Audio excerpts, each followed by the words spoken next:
Hey everybody, East Coast Pete, Midrock Crisis, Andy Pratt. This is a tough one.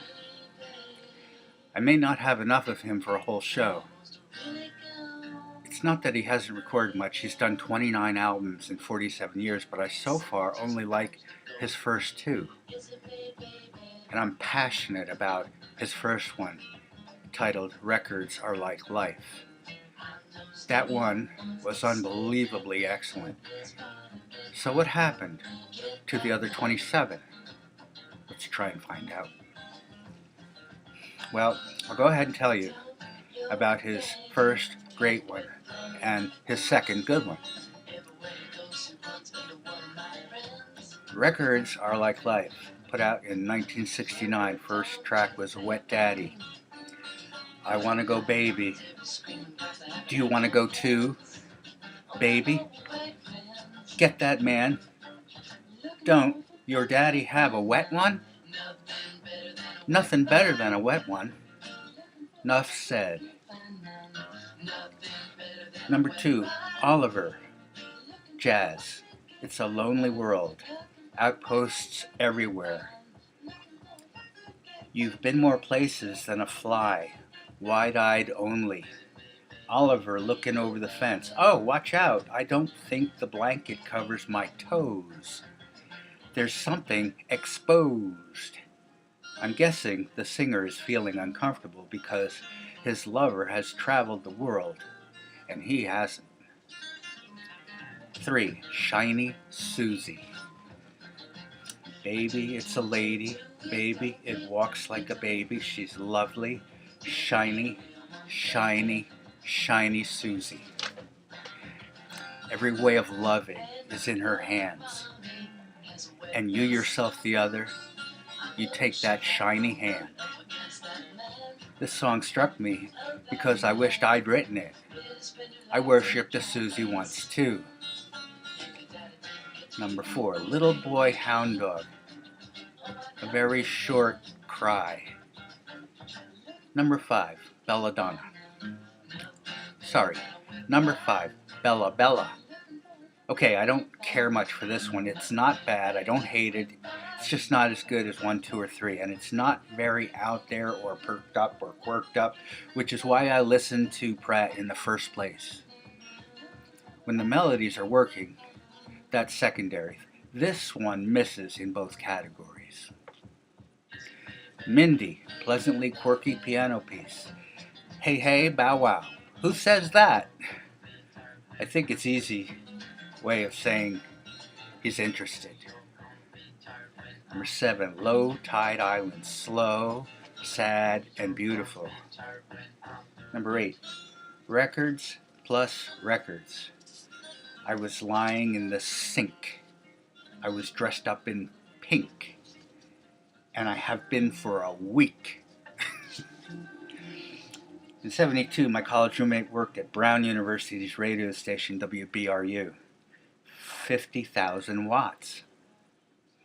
One night, he came back to our dorm room with a taped recording of Avenging Annie. He was excited about it, and he said all the other DJs were excited about it. He put on the tape, and we listened to it. It was Andy Pratt's new song.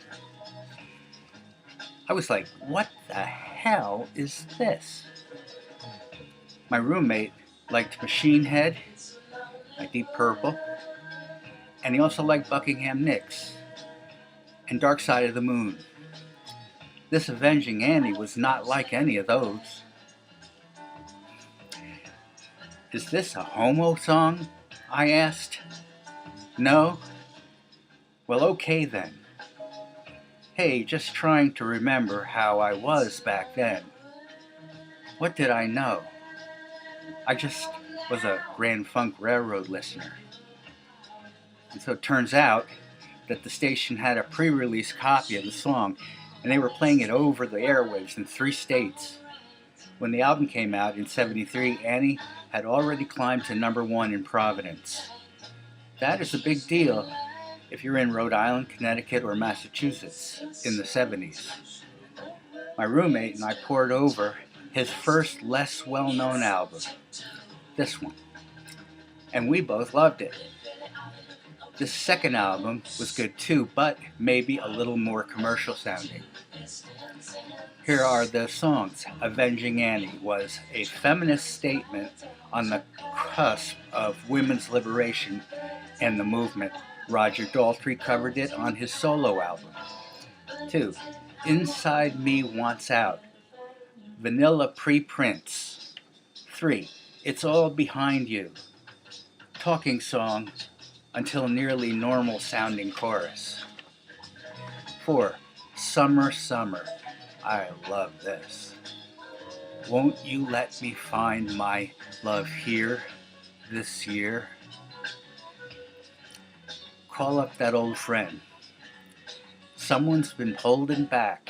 You know it's yourself, and you know someone's waiting on somebody else. Give it all to music. Dark piano, be mine tonight. Who am I talking to? I know, but I don't know. All the kings wait. All of these horses weigh 500,000 pounds. A snake slides through the grass, then bites them on the calves. A little like Supertramp with the sax outro, and 4 more. Al Cooper rated this album number 58 on his greatest of all time. Annie is an astounding tale of feminist courage in the twilight of the counterculture. Quirky and idiosyncratic, he said.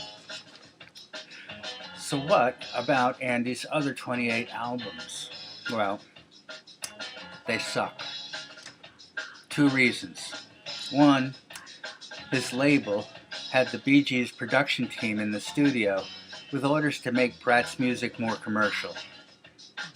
And his third album sold well, but there were no dark, quirky lyrics or jizzy jazz backup music. I was just not interested. 2, somewhere between 76 and 78, Andy Pratt found the Lord. And he found a new audience. I listened to some. It sucked. All of it. Same bland milk music, but now his lyrics were, I prefer Pentacle to my Pentecostal. But that's just me, to each his own. And another thing. Why am I quoting actual lyrics rather than offering conjecture? Why am I playing an album without a concert going on behind me? Well, I guess I just want to say them out loud. They are just fun. And I wonder if today would be why he regrets his first 2 albums, because the rest of his work is definitely no fun.